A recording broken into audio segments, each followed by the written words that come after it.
So in today's video, I'm going to be explaining and ranking the top 10 sourcing strategies for Amazon FBA online arbitrage sellers. These strategies are commonly used by multiple seven-figure Amazon sellers to help them maximize their revenue and obviously scale profits and turn this into a full-time thing. Now, I'm not just going to be ranking them randomly. I'm actually going to be using them based off of how beginner-friendly they are. So if you're newer, the amount of effort you're going to have to put in, and also how much competition, like what other sellers, specifically newer sellers, are really doing.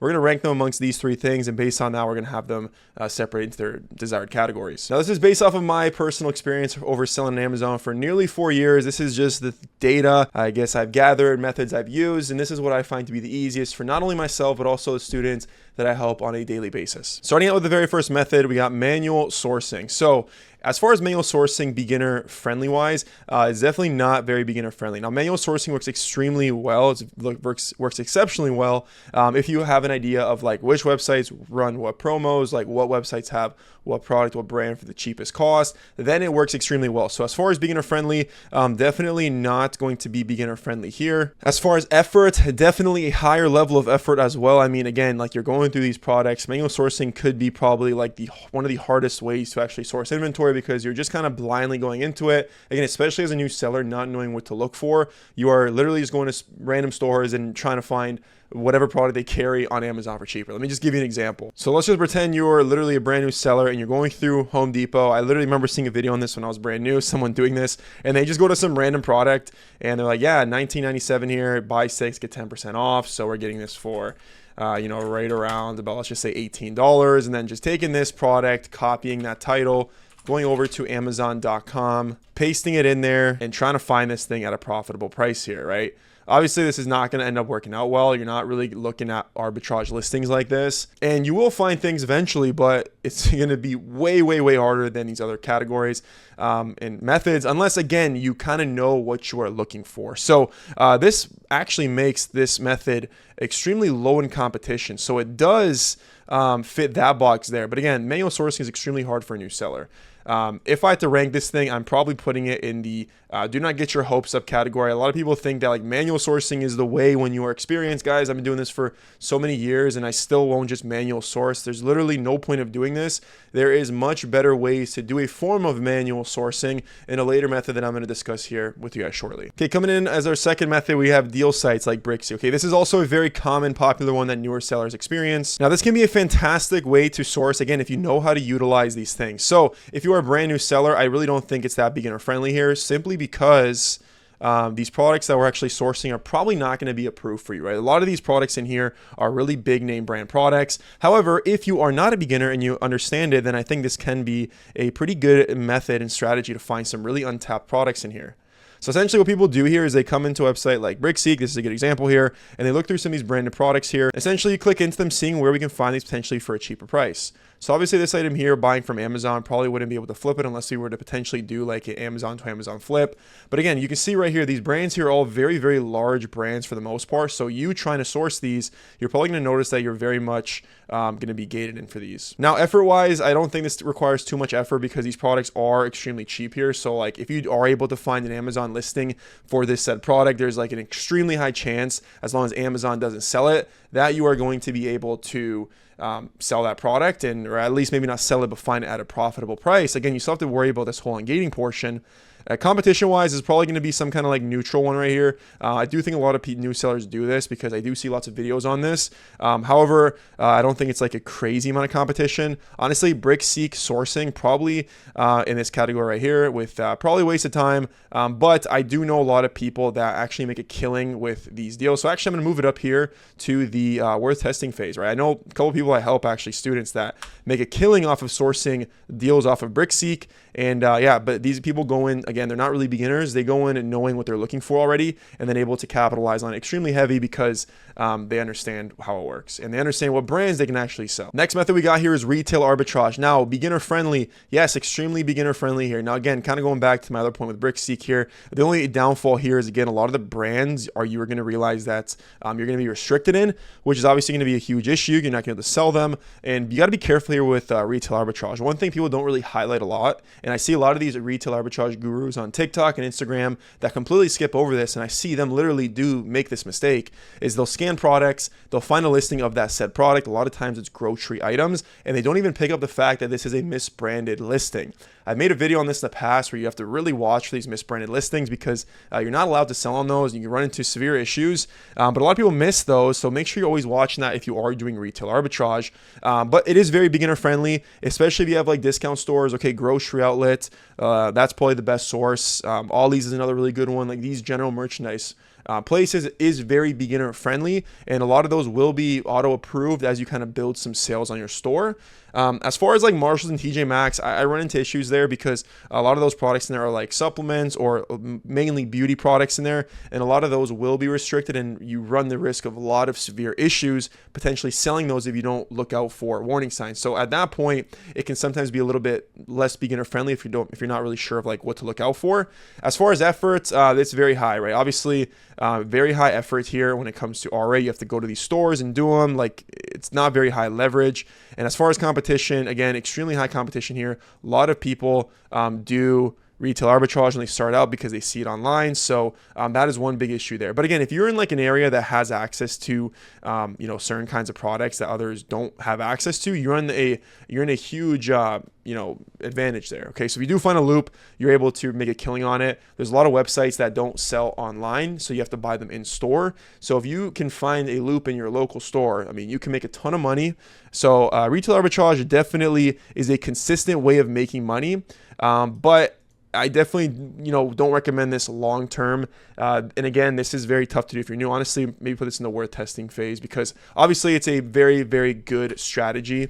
But it is definitely a lot more work and nowhere near as scalable as just doing your things online. Okay, replen strategy. Okay, this is not really a sourcing method, but more so something you should be doing while you're sourcing. Okay, what I mean by this, I made videos on this in the past. This is like one of the big components to my business is tracking all of your old leads and managing them properly using Keepa's track product feature and replenning winners, right? Again, your products aren't always going to be profitable forever, but I guarantee you it'll be profitable through periods of the year. So take product A, it's profitable, in June to November, then it's not that good for a little bit. Then again, it's profitable in March. Only way you're able to track these is if you are using Keepa to track them and you're implementing this replen strategy. So as far as beginner friendly, guys, it's actually not that hard to do this. Maybe put this like right in the middle because not a lot of people do it. And it is extremely, extremely worth your while. I'm telling you, my students that implement this, thank me about 3 months later when they start to notice these things start to come back in. As far as efforts, this is not a lot of effort at all. Literally, when you find a product that's really close to being profitable, just set an alert for it and you're good to go. As far as competition, literally, I've never heard anyone actually talk about this online, and anyone I've ever talked to over like DMs or on a Zoom has told me that they don't employ this. I don't know why, but you need to be doing this. Okay, you need to master this replen strategy because ideally over time, when your business is running and it's sustainable, you have these replens that are constantly pinging you daily so you can easily spend your money. Again, what we're trying to do with Amazon online arbitrage is not treat it like a side hustle. We need to have consistent flow of leads coming in, and utilizing this replen strategy is going to allow that to happen once you've been doing this for several months. And just to show you how powerful this method really is here's just a random product that, again, alerted me because it hit my targets. We can see these items here are extremely profitable. We're buying this for about $11.04 from the brand's website. And if we look at this thing right here, it's very profitable, goes through a period of it not being so hot. Then again, we're getting alerted when these things are happening. And again, we're buying this item for months. I mean, this thing is profitable for, 4 or 5 months at once. And then it kind of goes through a period of maybe we don't want to carry it too much. And again, guys, like we're not buying thousands of units here. We're only buying, anywhere from 10 to 100 units typically max to sell through these inventory within a month. And if this does happen, we're moving through it, not really restocking it. But again, boom, we're getting alerted again because now we're starting to sell for nice high prices again at about $21.50. And guys, this is the replen strategy when it's up and running fully. Like you're buying these items at the most profitable times. And again, this doesn't happen overnight. This takes some time to play out. Again, this business is long-term. Anyone telling you that Amazon is short-term doesn't know what they're talking about. Next up, we got leads list. Okay, a very controversial take here. Honestly, beginner friendly, very beginner friendly on one aspect of it. Like, hey, here's some products, but not beginner friendly in aspects of if you don't know how to read the charts, like you're still a beginner. Like you're gonna be buying these items when you shouldn't be buying them. And I do not recommend buying any product off a leads list that was just posted in the last week. Okay, if anything, if you've been using a leads list for a while, go back to like month 3, like 3 months ago, and look at those items. And if they are still profitable today, or maybe they went through a period of saturation, but today they're good again, then obviously, yeah, those have been kind of proven through time to still be consistent. So those could definitely be something to capitalize on. And I 100% would if I were you. As far as effort goes, very low efforts. Clearly, doesn't take a lot of effort. As far as competition, this is kind of where we start to run into some issues, as obviously a lot of people, new sellers especially, do this. And yeah, you start to run into some issues. Now, I do think leads lists can serve a bigger purpose. Again, going back to the replen strategy, if we can take these leads lists and utilize them with a replen strategy, then these could be exceptional products. What I mean by this is keeping an eye on this leads, waiting for them to play out, going back to previous months and purchasing them later when they've been proven to work, or when there's less competition on those listings and the price is nice and profitable consistently, so you can know for a fact that you're going to make money on it. So for me, I'm putting leads list in the worth testing category if you do it correctly, not to use and buy directly off of. Again, I've helped people that come to me strictly off a leads list. That's all they bought, and their store is not profitable at all. I guarantee you yours will not be if you just buy them outright when they're sent, and then we have to fix it and actually learn how to source. But nonetheless, it can be used in a good way if you treat it the correct way, kind of like how I went over. Next up, we got reverse sourcing. Okay, this is the strategy that I myself have used from probably my like second week of starting. So the first full week I just tried to do manual sourcing, didn't really work out too well. Then reverse sourcing is what I found in a video, and yeah, that's literally all I did for the first year and a half. Literally nothing else. Reverse sourcing took me to 6-figure months. Reverse sourcing took me to 15K plus profit months. So you definitely can build your business strictly off of reverse sourcing. Now, I definitely think there's better ways nowadays to source, and I'm going to get into those in a little bit, but reverse sourcing still remains to be for sure the most beginner friendly, somewhat medium effort, and also kind of I guess I'd say pretty bad competition, right? The only one downfall with standard reverse sourcing with just like SellerAmp is the fact that, you know, you're buying items that are already being sold by other sellers. So again, if you aren't the best at analyzing, you might make some mistakes here. And again, like, you really just need to make sure you have an understanding of Keepa and you're not buying these things when they're really spiking up in offers. If you can do that, then this can be like the best sourcing method. This is literally the only method you need to really scale up your store. And again, what reverse sourcing is, if you take a product, we come down here, we go ahead and find a seller on here, we open up their storefront, and then we're using SellerAmp to go through the rest of their products, right? This seller has not that many products here, but they sell Peeps, Clorox, Junior Mints. And then essentially we're coming to these items right here, and we're just doing Google searches to try and find them profitably. And right, if this is the same product here, here's an example of a winner potentially just from like 2 seconds. This does, however, look like it's wrong. I think Lowe's actually is the one that might carry it, right? Potentially right here for $12.98. Again, this is like a break-even price right here. I mean, we could potentially use like a discounted gift card to make this profitable, but nonetheless, this is what reverse sourcing is. Again, I have videos on this. This is the method I would be starting with if I were you and I was brand new. It is the easiest. Honestly, you want to master reverse sourcing, at least even just a form of reverse sourcing with SellerAmp. This will take you extremely, extremely far, and it's what I credit my very quick success to, is with the method of reverse sourcing. Next up, we got clearance sourcing. As far as beginner friendly, very, very, very beginner friendly. As far as effort, honestly, not too much effort. As far as competition, very high competition, because a lot of sellers, new sellers especially, gravitate towards this because it's like a very low barrier way to actually source, right? It's like you're finding an item that's extremely, extremely discounted. Of course, there's a very high chance that this item is probably going to be profitable online on Amazon. Kind of similar to Brickseek, except this is probably even easier. Just to kind of give you an example, again, Walgreens clearance, they usually have like big brands very cheap, right? Looking at items like this, we can obviously see how extremely cheap they are. Now, the one downfall here is a lot of these ones sometimes are out of stock. But nonetheless, like, these are big branded products that are very, very, very discounted and have some potential here for you to actually go out there and find. Now, obviously with Walgreens, we probably turn on shipping because I don't want to go to stores to do this. And now we can kind of go through these and tie up what might make sense for us. Now, again, the only problem here is these items are not replenishable. So you're going to buy them once and they're done. Lots of new sellers are doing this. So you run the risk of potentially competing against a lot of new sellers. So honestly, for that reason alone, I really don't ever see like a good time to do this method even later down the line. I would put this probably in the waste of time category, because you will find products, but chances are they are not going to pan out. And if they do pan out, you're like very excited you have a winner, you're not going to be able to replenish it and you're going to be very pissed off. Next up, we got sourcing with tactical arbitrage. Now, this actually is like the first thing I ever got for myself when I started. I saw a video on it when I was getting started and I was like, wow, a tool that sends me like pretty much I can just put in like a website and it just spits me out all the profit. This is like the best thing in the world. What you quickly realize is when you just do a very standard search, you're literally doing the same thing that like hundreds, if not thousands of others are doing. So those items get extremely saturated. On the other end of it, the items that it pulls up a lot of times are on crazy price spikes. So if you don't know how to analyze it, again, you're going to make mistakes. Some items don't sell at all. So if you look at the sales rank, you don't realize that it's a high rank. And if you're new, you might not.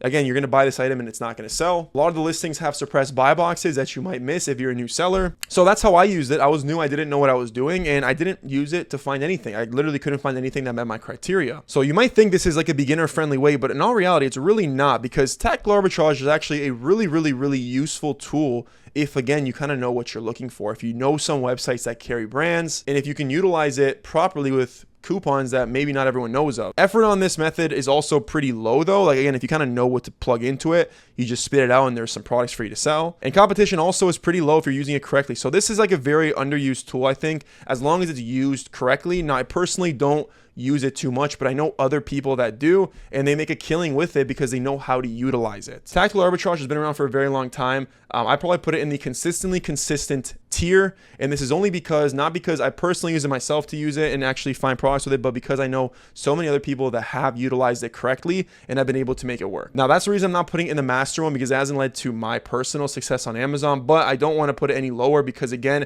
it is a very useful tool and it does what it's intended to do. As far as using it as a complete beginner, probably something you don't want to stick to. I would probably stick more so towards the reverse sourcing method, and honestly, sticking to probably just that. Now, these other ones you can kind of expand into potentially up until here as you kind of get some more experience. And as we kind of go to our next method of sourcing, this is using automated sourcing. So again, this is kind of like tactical arbitrage, but this is more so tools that literally just like give you an item. Like they just like have these things flowing of products that you can go and buy. Okay, obviously this is a very bad method of sourcing in my experience. So again, beginner friendly, yes. Because it just gives you products to sell. Effort extremely low, but your competition here is so extremely high that it just like completely cancels all this out, right? I mean, like these items, again, same exact thing. A lot of times they're like on price spikes, just like the same issue with tactical arbitrage. They don't have good sales ranks. They're all spiking in offers because everyone is like seeing the same products and buying them. So yeah, I mean, honestly, this is something that will make you quit. Once you actually buy the items, send them in, and you realize that like you're losing money on everything because you thought that this system was just going to feed your products. Again, this thing kind of has a time and a place. Like maybe it can be similar to tactical arbitrage where it's like if you know how to use it, it can be beneficial. Actually, a student of mine jumped on one of these types of like automated, tools that send you products, and he did quit for like 3 months because the items he sent in were just off of these searches. And it wasn't until 3 months later he wanted to get back into it. He actually employed some of the sourcing strategies that I discussed, better ones like reverse sourcing and like what I'm going to talk about next, to where he's now able to find products and he understands that he's actually profiting on these items, because these items you'll find they're like very good, like yeah, you're gonna buy them, but there's always warning signs that it doesn't pick up. So this literally made someone quit. Don't be like this person. Luckily he's like learned from that mistake and now he's actually employing good methods of sourcing, but yeah, just stay away from those. Especially when you notice like all your favorite gurus, influencers telling you to use these tools. Again, obviously they're getting some kind of kickback for this. I highly doubt any of them are actually using that tool. Last but not least, before I even discuss it, this is the holy grail of sourcing. We're going straight to the master category. This is Keepa Product Finder. Okay, now one downfall here is it is not very beginner friendly. Okay, it's actually pretty overwhelming. If we pull up just a standard product finder search, like look at all these different things we can plug in here, right? It's extremely overwhelming, but it's not that complicated if you're able to spend some time there. Now, effort wise, again, it's kind of high, I guess. You have to like plug things in, but in all reality, it's actually not that hard once you actually employ it. So we'll put this right in the middle. And as far as competition, very low competition here, because you can make super custom tailored searches. Okay, every method that we just went over here can all be jumbled in together and used inside a product finder. Okay, you want to look for brands, use product finder. You want to do some form of reverse, use product finder. You want to source off of a direct website, you can use product finder, right? You can use product finder to compile a list of arbitrage opportunities opportunities, and use different features inside of there to sort those products you just found. Look at the best possible ones, right? Products that are trending up in price, or products that are trending down in offers, products that only sell 50 a month, products that sell 300 a month. Like, you can get so specific with it, and if you know how to utilize it, you will print products.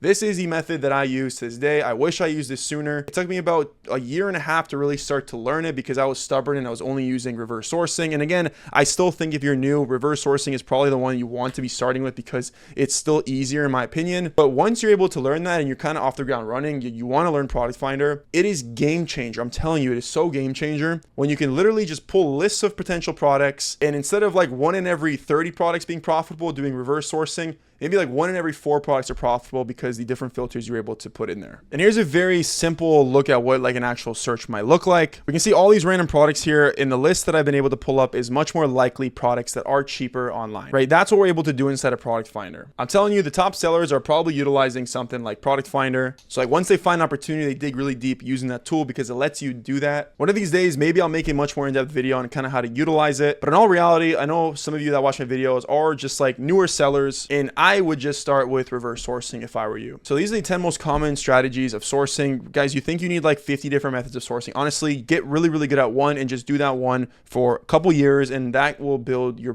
business for you. I'm telling you, again, this replenish strategy thing right here isn't really a sourcing strategy. It's more so something you kind of put on top of your sourcing strategies that you want to be utilizing. And if you can do these things, if you can learn Product Finder, if you can learn how to reverse source properly and take these products you find and throw them into Product Finder and expand that search and find some more items from these websites you're sourcing from, you will build a huge catalog. If you would like my personal help with this, with everything to do with building your Amazon business, literally everything, sourcing, optimizing things, there's a link down below for direct one-to-one mentorship. Book in a call and I'll give you a run through of exactly what that looks like. Any questions, please shoot them over to me on my Instagram or down in the comments below, and I'll see everyone next week.